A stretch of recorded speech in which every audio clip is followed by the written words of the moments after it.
السلام علیکم ورحمۃ اللہ وبرکاتہ. کیا حال ہے سب کا؟ الحمد للہ. نحمده ونصلي على رسوله الكريم. اما بعد فاعوذ باللہ من الشیطان الرجیم. بسم اللہ الرحمن الرحیم.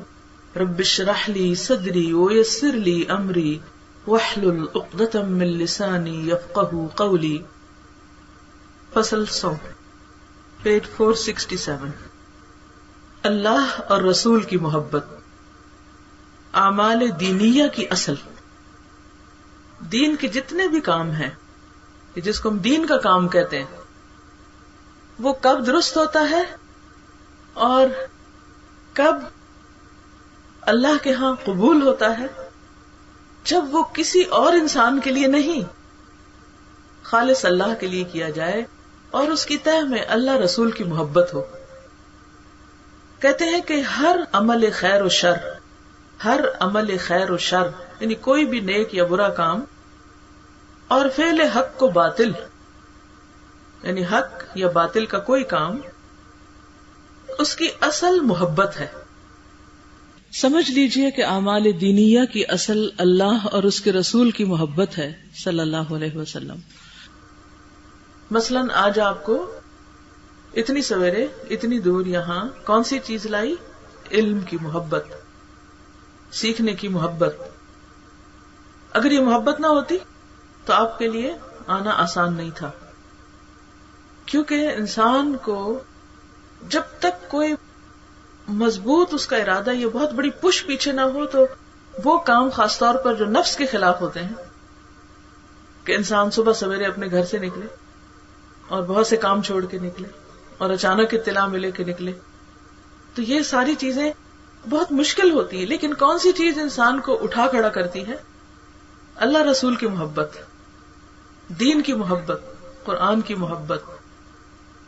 اور جب تک یہ حقیقی معنوں میں ہمارے اندر موجود رہے گی تو ہمارے قدموں میں بھی استقامت رہے گی، ہم اس راستے پہ انشاءاللہ جمے رہیں گے. اور جس دن یہ اندر سے اندر کا یہ چراغ، یہ روشنی ماند پڑنے لگی تو پھر راستہ بھی نظر آنا کم ہو جائے گا. کیونکہ مومن کا نور اس کے دل میں تو ہوتا ہے، لیکن وہ ایسا ہوتا ہے کہ جو آس پاس کو بھی جگمگا دیتا ہے، اور اس روشنی میں وہ اپنا راستہ دیکھتا چلا جاتا ہے، چلتا چلا جاتا ہے، اور تھک کے بیٹھتا نہیں حتیٰ کہ اپنے رب سے جا ملاقات کرے. لیکن جہاں پر دلوں میں بیماری آ جائے، خرابی آ جائے، نیت خراب ہو جائے، ارادے کمزور ہو جائیں، تو پھر کیا ہوتا ہے؟ انسان اپنے راستوں سے ہٹ جاتا ہے، راستے بدل لیتا ہے، کیونکہ وہ راستہ دھندلا جاتا ہے نا، نظر نہیں آتا. آپ نے دیکھا ہوگا جب دھند ہوتی ہے تو ویزیبلٹی کم ہوتی ہے، اور جب سورج نکلتا ہے تو ویزیبلٹی زیادہ ہو جاتی. تو فرق ہے نا روشنی کے ہونے اور نہ ہونے کا، عام روزمرہ زندگی میں ہم مشاہدہ کرتے ہیں. تو اس لیے دلوں کو صاف کرتے رہنا، ان کو جگمگاتے رہنا، اس نور کو چمکاتے رہنا. اور یہ نور کس سے چمکتا ہے اور زیادہ؟ کس درخت کے تیل سے؟ زیتون کے تیل سے، جو خود بھی چمکدار ہے. تو ایک چمکدار چیز ایک چراغ کو اور بھی زیادہ چمکا رہی ہے. یکاد زیتها یضیء ولو لم تمسسه نار نور علی نور یہدی اللہ لنورہ من یشاء. اللہ جس کو چاہتا ہے اپنے نور کی طرف رہنمائی کر دیتا ہے. وَيَضْرِبُ اللَّهُ الْأَمْثَالَ لِلنَّاسِ وَاللَّهُ بِكُلِّ شَيْءٍ عَلِيمٌ. اللہ بندوں کے لیے مثالیں بیان کرتا ہے تاکہ لوگ کیا کریں، ان کو سمجھیں. اور اللہ ہر چیز کو جانتا ہے، اس کو ظاہر باطن سب چیزوں کو پتا ہے. تو ہم آج بھی یہاں بیٹھے ہیں اپنے باطن کو چمکانے، اس نور میں اضافہ کرنے، اس خالص علم سے جو قرآن و سنت پر مبنی ہے. کیونکہ اگر چراغ کو تیل نہ ملے تو کیا ہوتا ہے؟ دھندلا جاتا ہے نا، اس کی لو مدھم ہو جاتی، پھر ایسا ایسا بجھ جاتا ہے. تو یہ تیل ختم نہیں ہونے دینا چاہیے.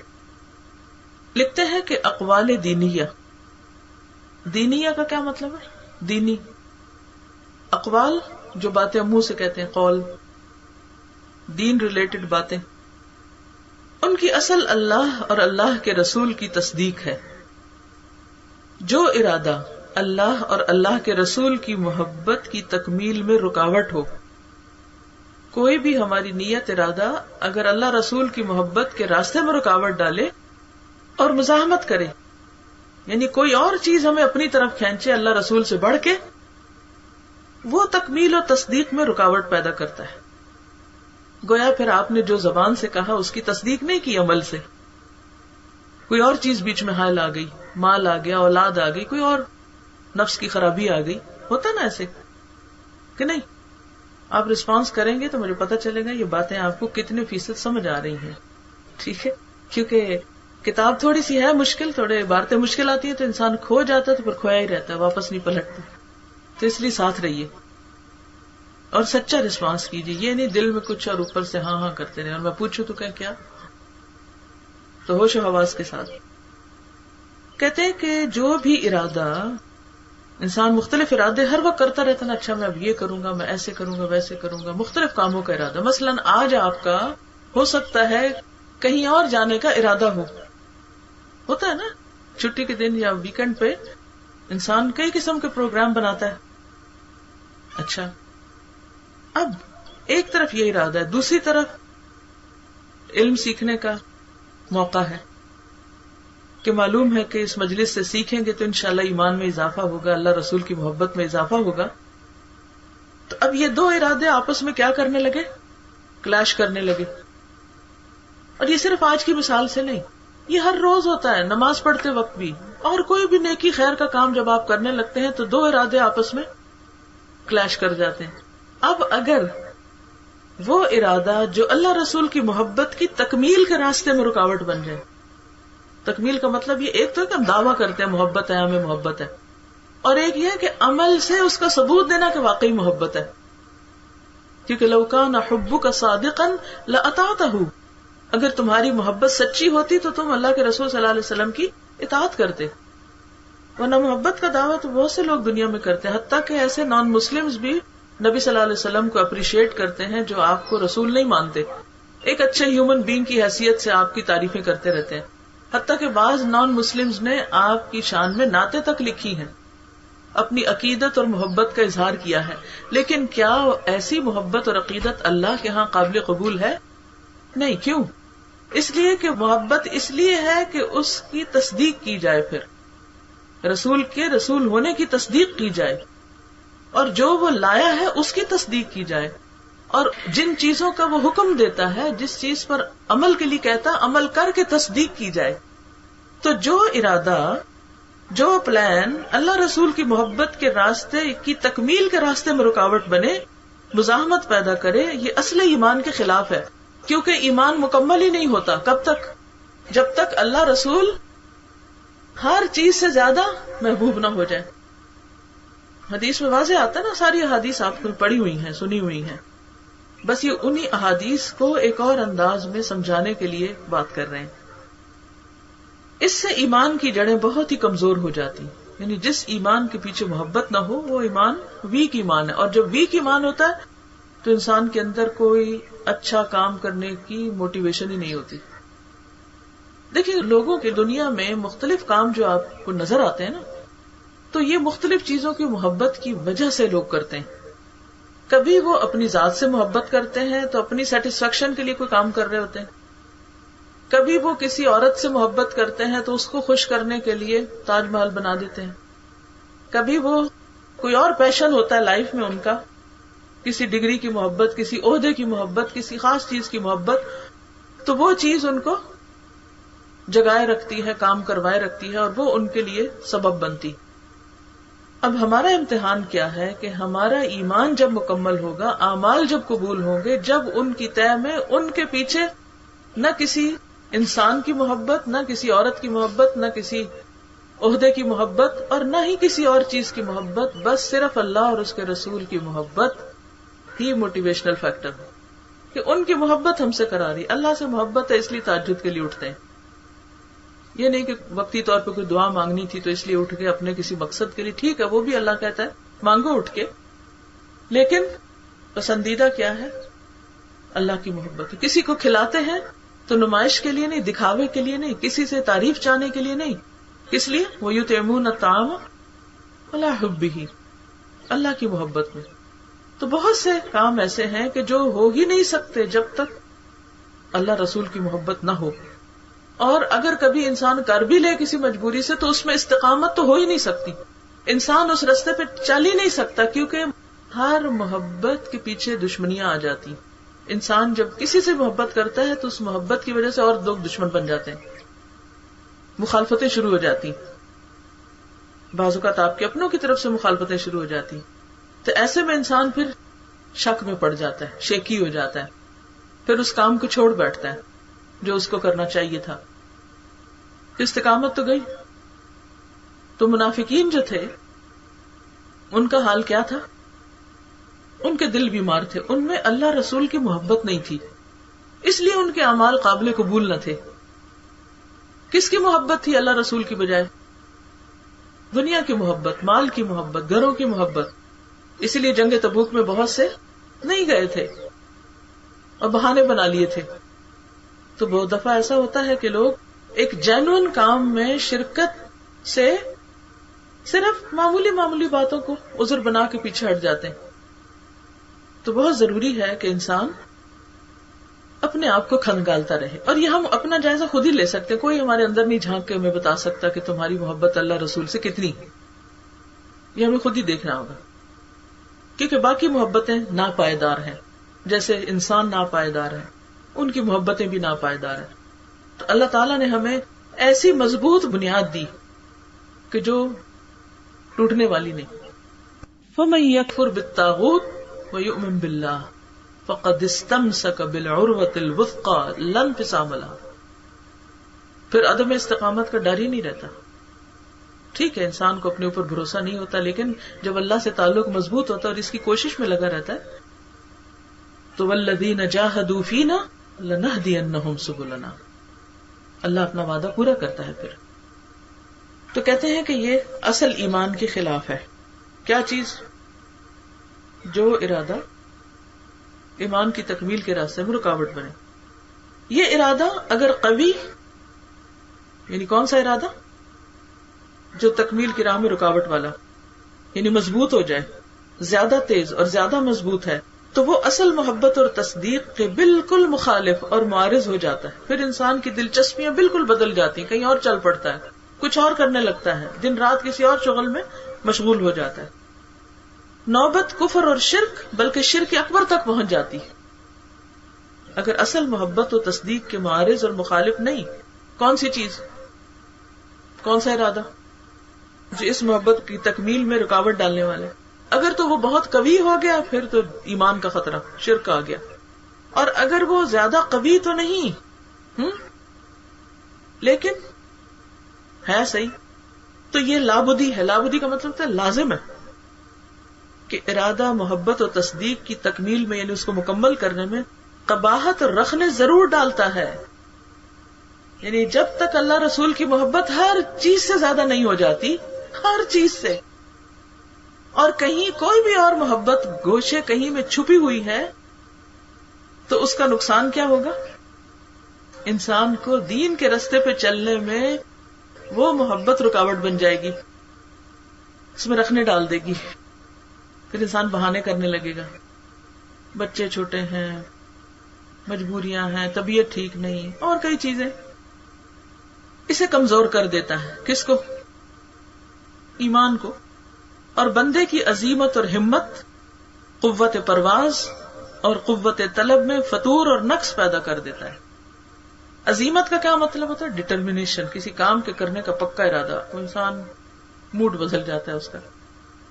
ہمت ہار بیٹھتا ہے. قوت پرواز, پرواز کس چیز کا سمبل ہوتی ہے؟ اوپر جانے کا. یعنی دین کے راستے میں اوپر جانے, نئے نئے افق تلاش کرنے میں انسان کمزور پڑ جائے. کہتا ہے اتنا کچھ کر لیا, اور کیا اوپر کرنا, ادھر ہی ٹھیک ہے. آرام طلب ہو جاتا ہے. اور قوت طلب میں, یعنی کسی بھی اچھی چیز کی پھر طلب میں فتور اور نقص پیدا کر دیتا ہے. پھر وصل اور وصال, وصل ہوتا ہے ملاپ, واصل اور وصول, واصل ہوتا ہے ملنے والا, اور وصول جہاں پہنچے پہنچنا.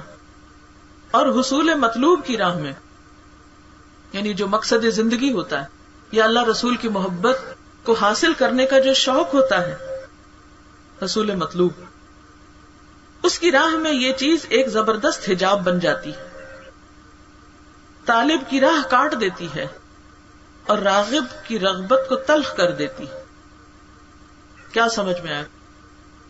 خلاصہ ساری گفتگو کا یہ ہے کہ جب تک اللہ رسول کی محبت ہر چیز کی محبت سے زیادہ اسٹرانگ نہیں ہوگی، اس وقت تک دین پہ قائم رہنا مشکل، مقصد زندگی کو پانا مشکل ہے۔ انسان کہیں بھی تھک کے بیٹھ جائے گا۔ محبت انسان کو تھکنے نہیں دیتی، کیونکہ دل خوش ہوتا نا انسان کا جس کام کو کر کے، تو وہ پھر بدن کی نہیں سنتا کہ تم تھکے ہوئے یا نہیں، وہ جاگ بھی سکتا ہے، وہ چلتا جاتا ہے۔ آپ نے دیکھا ہوگا جن لوگوں نے پیدل حج کیا ہو، بہت سے لوگ کرتے ہیں، ہزاروں لاکھوں کر رہے ہوتے ہیں۔ اگر ویسے کسی کو کہے چلو ذرا واک کر کے آؤ وہاں مینا عرفات تک، تو کوئی کرے گا؟ سوال پیدا نہیں ہوتا کیوں کرے؟ لیکن اس محبت میں نہ تھکتے ہیں اور نہ ہی شوق میں کوئی کمی آتی ہے۔ اگر جسم تھوڑا سا تھک بھی جائے تو پھر اٹھ پڑتے ہیں اور خوش ہوتے ہیں اور شکر ادا کرتے ہیں کہ شکر اللہ نے ہمیں ہمت دی اور ہم اس کے راستے میں چل رہے ہیں۔ طواف کے پیچھے کیا کانسیپٹ ہے؟ طواف بھی تو محبت کا اظہار ہے نا۔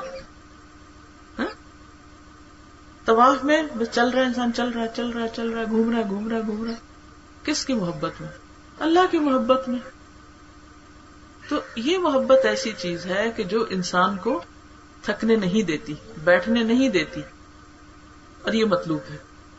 جہاں کہیں کام میں سستی آئے تو ہم کہتے ہیں نا ایمان کا لیول لو ہو رہا ہے، تو خطرے کی علامت ہے۔ یہ صرف باتیں کرنے کی بات نہیں ہے کہ ہم یہ کہہ کے اپنے آپ کو تسلی دیتے رہے کہ ہم نے سب کو بتا دیا ہمارا ایمان کا لیول چونکہ کمزور ہے اس لیے ہم کوئی کام نہیں کر رہے، تو اپنے نکمے ہونے کو ہم جسٹیفائی کرتے رہتے ہیں۔ تو یہ بات تو نہیں چلے گی، تو مضبوط کرنا ہی پڑے گا۔ تو ہم سب کے لیے چیلنج کیا ہے کہ اللہ رسول کی محبت کو ہر چیز کی محبت سے زیادہ شدید کرنا ہے اپنے اندر، اور وہ کام کرنے ہیں جس سے اس محبت میں اضافہ ہو جائے اور مطلوبہ معیار تک پہنچ جائے۔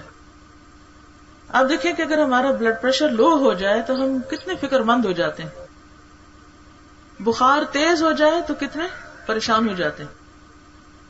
اللہ رسول کی محبت اگر اپنے مطلوبہ معیار تک نہ ہو تو کوئی لگتی ہے پریشانی ہمیں؟ کوئی بھی نہیں۔ اس وقت ہم کیا دیکھتے ہیں؟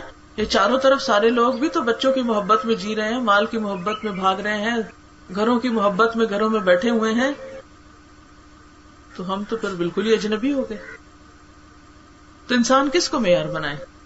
ان لوگوں کو جو محبت سے خالی ہے، یا جن میں مطلوبہ محبت ہے نہیں، یا پھر ان کو معیار بنائے کہ جن کی محبت سے اللہ راضی ہو گیا، رضی اللہ عنہ ورضوا عنہ۔ کون معیار ہے؟ ہدایت پہ ہے کون؟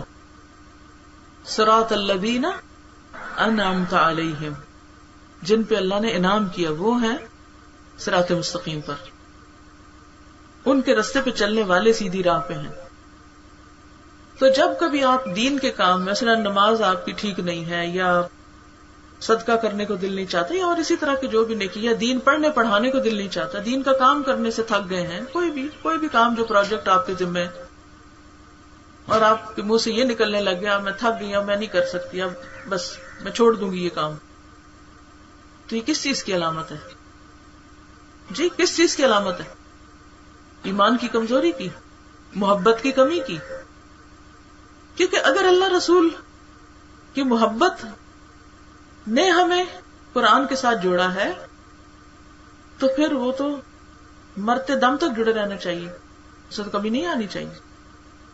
تو یہ خطرے کی علامت ہے نا، یہاں علاج کی ضرورت ہے نا۔ لیکن ہم علاج کی بجائے کن سے مشورہ کرتے رہتے ہیں؟ جو خود بیمار ہوتے ہیں۔ جیسے ایک اسپتال میں بہت سے لوگ بیمار ہوتے ہیں تو آپس میں ایک دوسرے سے باتیں کرتے رہتے ہیں، اور ایک ذرا سا ٹھیک بھی ہو تو دوسرا اپنی باتوں سے اس کو بھی مزید بیمار کر دیتا ہے۔ تو ایسے میں انسان کو کس کے پاس جا بیٹھنا چاہیے؟ جس کا پہلے ایمان خود بھی کمزور ہے، شیکی ہوا ہے، یا اس سے جا کے پوچھنا چاہیے کہ جس کا اپنا ایمان مضبوط ہے۔ چند لمحوں کی رفاقت ایسے لوگوں کی آپ کو اٹھا کھڑا کرے گی۔ تو کہتے ہیں کہ دنیا میں کوئی موالات یعنی دلی تعلق، کوئی محبت کامل، صالح اور موجب خیر و فلاح نہیں ہو سکتی، اس میں کوئی خیر ہے ہی نہیں جب تک اس محبت اور موالات کے لیے دشمنیاں مول نہ لی جائیں. یہ بڑی اہم بات ہے. مثلاً آپ اللہ رسول سے محبت کا دعویٰ کرتے ہیں اور اس وجہ سے آپ کا خاندان یا لوگ آپ کے مخالف ہو گئے، تو عام طور پر لوگ کیا سمجھتے ہیں؟ شاید ہم غلط کر رہے ہیں. لیکن بات یہ ہے کہ اللہ تعالیٰ ہر محبت کو ٹیسٹ کرتا ہے کہ یہ میرے لیے ہے یا نہیں. چلیے اگر اس وقت صرف کسی انسان ہی کی محبت کو آپ دیکھیں تو آپ نے دیکھا ہوگا کہ یہ جو دنیاوی محبت کرنے والے لوگ ہیں، جو شہوانی محبت یا خواہشات کی محبت میں کسی سے محبت کر رہے ہوتے ہیں، مثلا کوئی لڑکا کسی لڑکی سے یا لڑکی لڑکے سے، ناجائز قسم کی محبتیں جو ہیں، اور اس میں بڑے بڑے دعوے کیے جاتے ہیں کہ ہم جان دے دیں گے اور ہم پتہ نہیں آسمان سے تارے توڑ لائیں گے اور کیا کچھ کریں گے. لیکن جس وقت جو ہی کوئی رکاوٹ آتی ہے، کوئی مخالفت آتی ہے، تو محبت کہاں جاتی؟ یا وہ خواہش باقی نہیں رہتی؟ تو پھر کیا ہوتا ہے محبت کو؟ جی کیا ہوتا ہے؟ ختم ہو جاتی، کیونکہ پائیدار تو ہے نہیں. اس کے برعکس اللہ رسول کی محبت میں یا کسی بھی محبت میں سچا وہی ہے کہ اس محبت کی خاطر لوگوں کے ساتھ دشمنی مول لے لے. جو اپنی محبت میں سچا ہوگا اس کی مخالفت ضرور با ضرور ہوگی، اس کو اس محبت کے تانے ضرور ملیں گے، اس میں اس کو مخالفتیں ضرور سامنے آئیں گی. ایک شخص نے آپ صلی اللہ علیہ وسلم کے پاس آ کر کہا کہ مجھے اللہ رسول سے محبت ہے. آپ نے کہا تم واقعی سچ کہتے؟ اس نے کہا بالکل. فرمایا اگر ایسا ہی ہے تو پھر فقر و فاقہ کا مقابلہ کرنے کے لیے تیار ہو جاؤ، کیونکہ اس دور میں مسلمانوں کی معاشی حالت بڑی کمزور تھی. تو جو بھی دین کی طرف آتا تھا گھر والے اس کو ڈسون کر دیتے، کاروبار ختم ہو جاتے، ہجرت کرنی پڑی، جنگیں ایک کے بعد ایک آئیں. فرمایا کہ پھر اس کی طرف فقر و فاقہ سیلاب کی طرف بڑھتا ہے، سیلاب کی طرف. مشکل میں پڑو گے. دیکھ لو جو محبت کا دعویٰ کر رہے ہو، مشکل آئے گی. تو ہم نے دیکھا ہوگا جو لوگ محبت میں سچے ہوتے ہیں وہ بہادر ہوتے ہیں، وہ رسک لے لیتے ہیں. وہ کہتے ہیں کوئی فرق نہیں پڑتا، کیا ہے جان ہی چلی جائے گی نا تو دے دیں گے. اور جان صرف انسان اگر اللہ کے لیے دے تو ہی خوشی کی بات ہے. اس کے علاوہ کسی اور کے لیے جان دے رہا ہے تو یہ سب ایک تو جھوٹی بات ہے، اور اگر وہ دے بھی تو دنیا آخرت کی رسوائی کا سبب ہے، اس میں کوئی خیر ہے ہی نہیں. تو یہ بات انڈر لائن کر لیں کہ دنیا میں کوئی محبت، کوئی دوستی کامل، صالح اور موجب خیر و فلاح نہیں ہو سکتی، اس سے کوئی خیر نہیں پھوٹ سکتی جب تک اس محبت اور موالات کے لیے دشمنیاں مول نہ لی جائیں. جیسا کہ قرآن حکیم میں امام الحنفاء اور امام المحبین حضرت ابراہیم علیہ الصلاۃ والسلام کا وہ قول نقل کیا گیا ہے جو انہوں نے اپنی قوم کے سامنے پیش کیا تھا. قال افرأيتم ما كنتم تعبدون انتم وآباؤكم الاقدمون فإنهم عدو لي إلا رب العالمين. سورۃ الشعراء. کچھ تمہیں خبر بھی ہے کہ جن چیزوں کو تم اور تمہارے اگلے باپ دادا پوچھتے چلے آئے ہیں یہ تو میرے دشمن ہیں، ہاں میرا دوست پروردگار عالم ہے. یعنی میرے اور تمہارے مرکز محبت مختلف ہیں. اختلاف کب ہوتا ہے لوگوں میں؟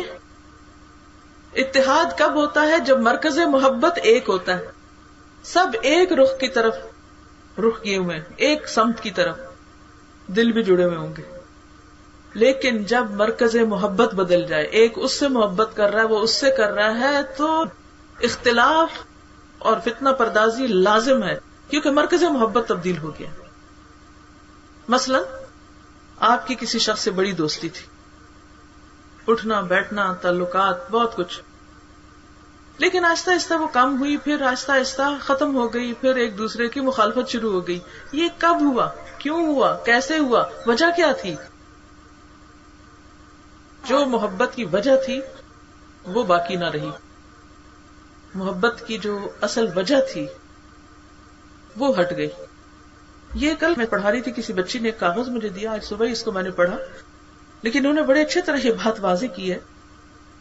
کہتی ہے کل آپ نے اللہ کی خاطر دوستی کی قربانی کی بات تو کی, لیکن شیطان کی دوستی کی علامات بھی واضح کر دیں کہ کچھ لوگ محبت ایکسٹریم پر پہنچ کے کرتے ہیں, یعنی کسی انسان سے محبت یا کسی چیز سے یا کام سے ایکسٹریمسٹ ہو جاتے ہیں اس میں, اور کچھ عرصے بعد دوسرا رخ دکھاتے ہیں, وہ ان کی ساری محبت ختم ہو چکی ہوتی ہے, یا وہاں سے دل بھر جائے, نئی دوستی کی طرف کوئی اور دوست مل جائے, مرکز محبت تبدیل ہو گیا نا, تو وہاں اپنے جذبوں کا اظہار کرتے ہیں, اور پچھلی دوستی کو یہ کہہ کر چھوڑ دیتے ہیں کہ فلاں فلاں وجہ ہے, انہیں کو بہانہ کر دیتے ہیں. بعض اوقات محبت اور دوستی کی آڑ میں شہوت کی تسکین مطلوب ہوتی ہے, جو بذات خود حرام ہے, اس لیے ایک جگہ سکون نہیں ملتا کہ یہ اللہ کی خاطر نہیں ہوتی, یا اللہ کی خاطر دوستی کا آغاز ہوتا, آگے چل کے نفس کی دوستی ہو جاتی ہے, دوسرا دوست جو ہی سیدھے راستے پہ چلنے لگے تو پھر یہ دوستی دشمنی میں بدل جاتی. کیسے؟ چلیے اس میں ایک واقعہ سناتی ہوں. پچھلے دنوں میں بحرین گئی ہوئی تھی, تو وہاں ایک بہت ہی اچھا سینٹر ہے ڈسکور اسلام کے نام سے, جس میں نیو مسلمز آتے ہیں, اور وہاں بہت سی ایسی بہنوں سے ملاقات ہوئی جو مختلف یورپ کے ممالک سے, امریکہ سے, ادھر ادھر سے تھی, اور پھر انہوں نے اسلام قبول کیا, اور انہوں نے اپنا ایک مرکز وہاں بنایا ہوا, وہاں ان کی ایکٹیویٹیز ہوتی ہیں, آپ یہ سمجھے جیسے الہدا ہے, تو اسی طرح ان کی ایک مینجمنٹ کمیٹی ہے, اور پھر ان کے مختلف پروگرام ہوتے ہیں, مختلف قسم کے کام ہوتے ہیں جو بھی ان کی پسند کے ہیں. تو انڈیویجولی میں نے کچھ لوگوں کے ساتھ بات چیت کی, تو ایک خاتون جو کہ بہت ہی اس سارے مرکز کی روح رواں ہے, یعنی آپ سمجھے کہ جو بہت ہی ایکٹیولی اس میں دن رات لگائے ہوئے ہیں, تو وہ میرے پاس آئی کہ کس طرح یہ سینٹر شروع ہوا, کون کون سے اسپیکرز یہاں, پورا پروفائل تھا, پوری فائل تھی ان کے پاس, دکھاتی نہیں. تو میں نے ان سے پوچھا کہ آپ کیسے اسلام کی طرف آئیں, تو بتایا کہ اس طرح کسی لڑکے کے ساتھ دوستی ہوئی تھی, اور اس طرح ہم نے شادی کی, تو اس کی شاید فیملی کا ہی تقاضا تھا کہ لڑکی مسلمان ہوگی تو شادی کریں گے, جیسے عام طور پہ ہم مسلمان شرط رکھ دیتے ہیں. تو لڑکی مسلمان ہو گئی, لیکن عام طور پر جو لوگ آنےسٹ ہوتے ہیں وہ صرف زبانی کلامی دعوے نہیں کرتے. اس نے کہا کہ میں اسلام کو پڑھنا چاہتی ہوں. اچھا, جب اس نے اسلام کو پڑھنا شروع کیا تو اس میں تو بہت ساری ایسی چیزیں تھی جو زندگی بدلنے کی دعوت دے رہی تھی. اب اس عورت میں عمل میں تبدیلی آنے لگی, اور جس نے اس سے لو میرج کی تھی اس کے اندر وہ چینج نہیں آ رہا تھا, کیونکہ وہ تو پیدائشی مسلمان تھا. اب یہ اس کو کہتی کہ نماز پڑھنا ضروری ہے, اور وہ کہتا تم مجھے تنگ کرتی ہو, مجھے یہ نہ کہا کرو. یہ اسے کسی بھی غلط کام سے روکتی تو وہ آگے سے برہم ہوتا. تو وہ کہتی ہے کہ بالآخر ہماری سپریشن ہو گئی, کیونکہ مقصد بدل چکا تھا. اللہ رسول کی محبت نے جگہ لے لی تھی انسانوں کی محبت کی, اور ایسا بہت دفعہ ہوتا ہے. اسی لیے لوگ کہتے ہیں جب سے قرآن پڑھنے لگے ہیں وہ جو پچھلے دوست تھے نا, وہ کوئی ہم میں اب انٹرسٹ نہیں لیتے, وہ اب ہم سے خوش نہیں ہے, کیونکہ پہلے آپ ان کی ذات میں زیادہ دلچسپی لیتے تھے, اب آپ کس میں دلچسپی لینے لگے؟ اللہ رسول میں. جس سے آپ کو دلچسپی ہے اس سے ان کو تھی کوئی دلچسپی نہیں, تو دوستی کہاں سے قائم رہے گی؟ تو جب تک مرکز محبت ایک ہوتا ہے تو دو لوگ نہیں, سینکڑوں ہزاروں لوگ ان کے دل جڑے رہتے ہیں, کأنہم بنیان مرصوص. لیکن جب وہ بدلتا ہے, نفس کی محبت آتی ہے, خود پسندی آتی ہے, شہرت کی خواہش آتی ہے, کوئی مفادات سامنے آتے ہیں, تو انسان کے اندر ایک تبدیلی آ جاتی. پھر جن کی اللہ کی خاطر بھی دوستی ہوتی وہ بھی جدائی میں بدلنے لگتے. وہ دوست بھی دوست نہیں رہتے, کیونکہ جب وہ اللہ سے محبت نہیں کرتے تو ہم ان سے کیوں کریں؟ اللہ کی خاطر محبت تو یہی محبت ہوتی ہے نا, کہ وہ اللہ سے محبت کرتے ہیں, ہم اس لیے ان سے محبت کرتے ہیں. اور اگر وہ اللہ سے نہیں کر رہے تو چاہے اپنی اولاد ہی کیوں نہ ہو, اس کے لیے بھی وہ محبت نہیں رہتی. تو یہاں ابراہیم علیہ السلام نے اس بات کو بہت خوبصورتی سے واضح کر دیا کہ تم سب پوچھتے ہو ان بتوں کو, تم ان کی محبت میں مبتلا ہو, میں رب العالمین سے محبت کرتا ہوں. تو اس وجہ سے یہ سارے میرے دشمن ہیں, کیونکہ میری چاہت کہیں اور ہے.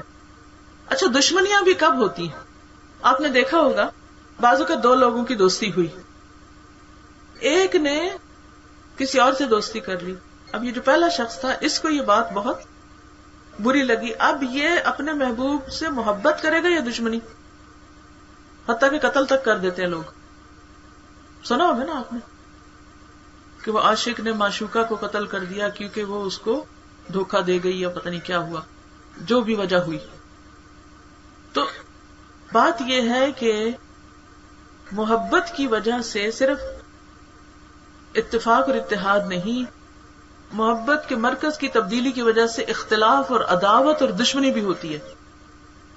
جہاں کہیں دین والوں میں آپس میں تفرقہ پڑنے لگے اور آپس میں اختلافات ہونے لگے تو ان میں سے ہر ایک یہ سوچے کہ وہ ایسا کیوں کر رہا ہے. اگر وہ اللہ کے لیے محبت کرتا ہے تو پھر تو بہت ٹالرنس بھی ہوگی، ایک دوسرے کے لیے خیرخواہی بھی ہوگی، ہمدردی بھی ہوگی، اس کو سیدھے رستے پہ رکھنے کی تڑپ بھی ہوگی. اور اگر اللہ کے لیے نہیں تھی تو انسان جھٹ میں بدل کے ہر چیز پھینک کے پرے چلا جائے جب اس کا دل بھر جائے یا کوئی اور چیز زیادہ امپورٹنٹ ہو جائے.